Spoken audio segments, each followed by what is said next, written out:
Trump was making a mistake by speaking to all these issues that no one else understands unless you've been watching conservative media. That's true. Oh yeah, we touched on that. That's a great point. The way you stated it, though, Matt, is like, yeah, he's dividing himself from the country through his attacks, because everyone's like, what are you talking about? And that's kind of what I was feeling like too, because I'm like, yeah, I've been seeing stuff on Facebook the last few days coming out, and I'm like, and it sounds like and I looked a little bit at it, and it's like, it sounds like conjecture. We don't have the data yet. So I will wait for the evidence to come out before I formulate an opinion. It's a bit desperate. Yeah, it looks desperate. It feels a little desperate, and it feels a little bit kind of struck on.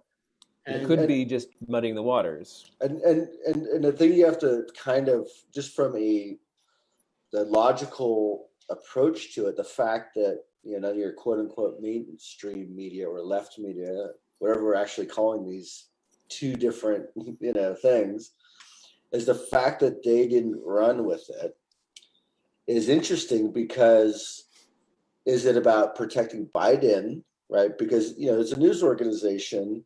They don't want to miss a scoop, right? Because that's the biggest mistake. Because if it ends up being true, then they missed opportunity to tell a story, right? Yeah. So then that kind of tells you, like, they didn't want to run it, right? And then Giuliani, who's apparently had this thing since the spring, by the way.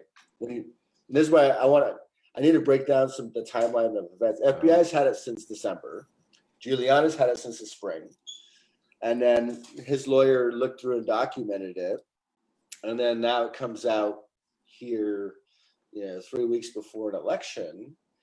And, you know, one story was the owner has poor eyesight and didn't recognize the person, but they knew it was Joe Biden because of a sticker on the laptop. Fox News all of a sudden has a receipt that has the signature on it.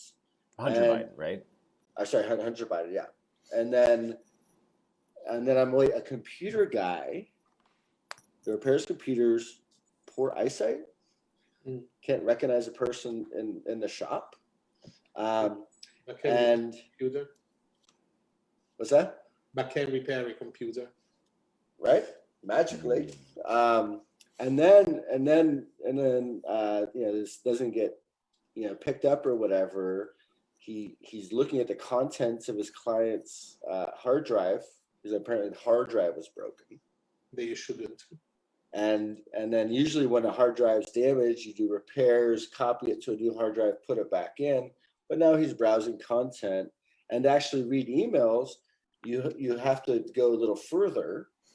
And actually, you know, log in, right? So then he broke some password or something to log in, and then open up the email program. You know, if it was Gmail, then you have to hack another login, and then the person, Victor, whatever his name is, had a Gmail account.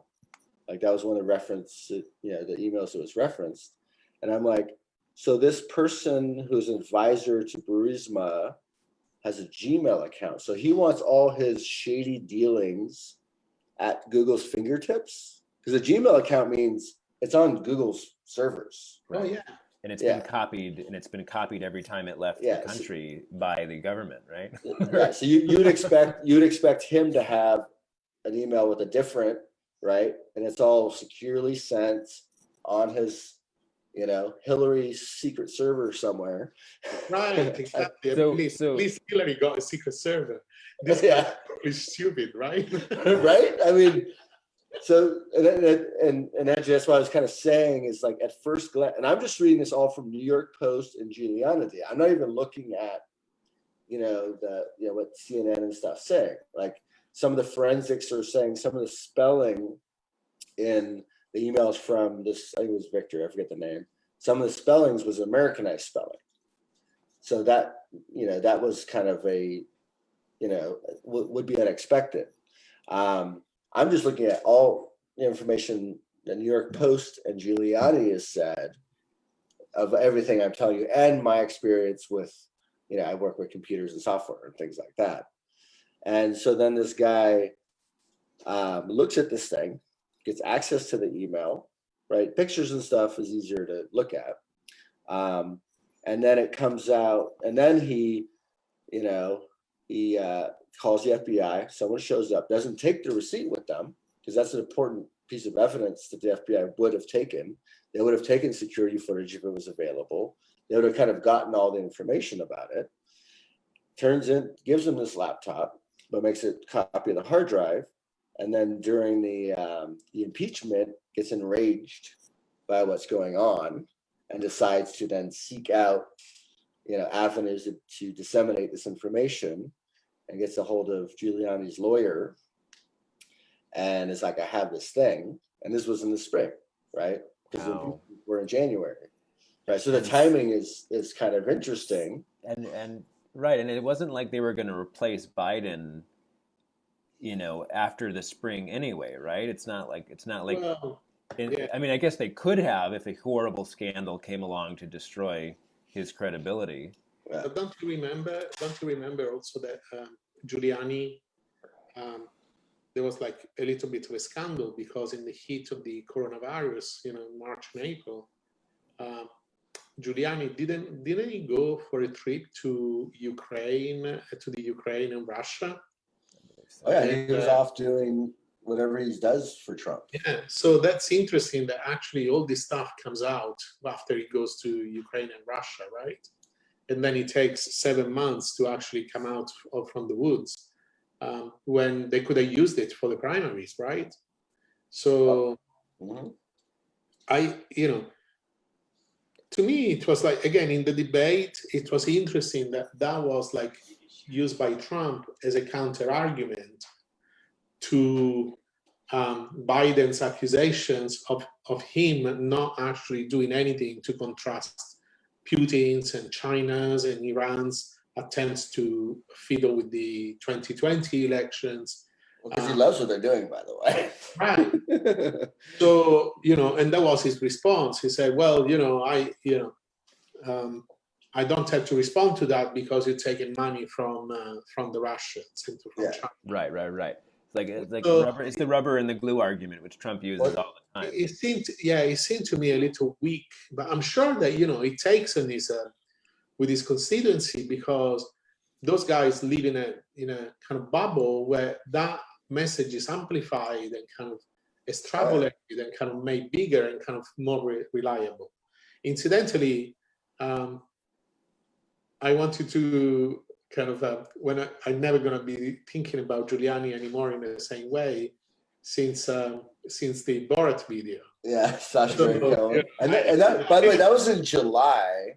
So this whole it just came out isn't totally true, because the movie was released this week, but the whole incident, people were aware of it in July because he called the police about a weird thing that had happened, and that was documented back in July. Yeah.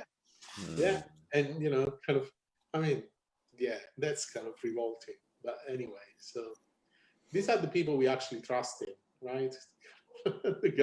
Trying, but yeah. So I'm taking it from Maddie's explanation here that this is the Hunter Biden scandal is improbable given what we know about it.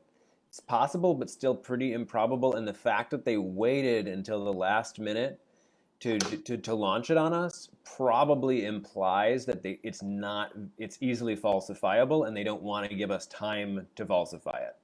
And so another component of it is 4 or 5 days later, all of a sudden Giuliani has this laptop open with this hard drive attached to it, and there's child pornography here.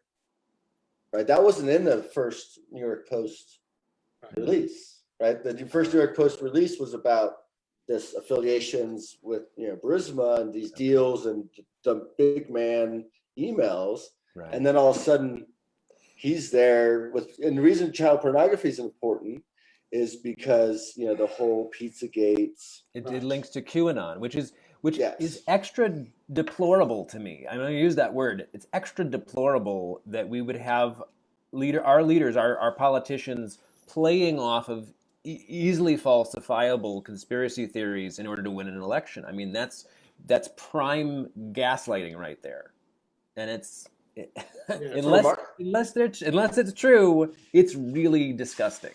No, like your comment was perfect. Like if it was true, that's that's really bad. If it's false, that's even like crazier. Because the fact of it being true is more likely, right? As far as politicians in power and people being greedy and taking bribes and stuff, like that stuff happens, right? But for if it was from Russia or Roger Stone, right, or Steve Bannon, right, because this is Roger Stone level stuff, right? It's just as well as Russia, and the fact that if they were able to get back to that, remember we talked about hydroxychloroquine, the fact that 33% of Americans believed that hydroxychloroquine was a valid treatment therapy for COVID, is what got me onto this conservative media thing, was that poll I ran into. And then Fabio, we should follow each other on Facebook, because this got me on, like, how does 33% of Americans, 70% of Fox News viewers believe that this treatment is a valid cure that the left is suppressing because they want to make Trump look bad by killing Americans. And that was what got me onto this conservative media. I'm like, how does that many Americans get that idea?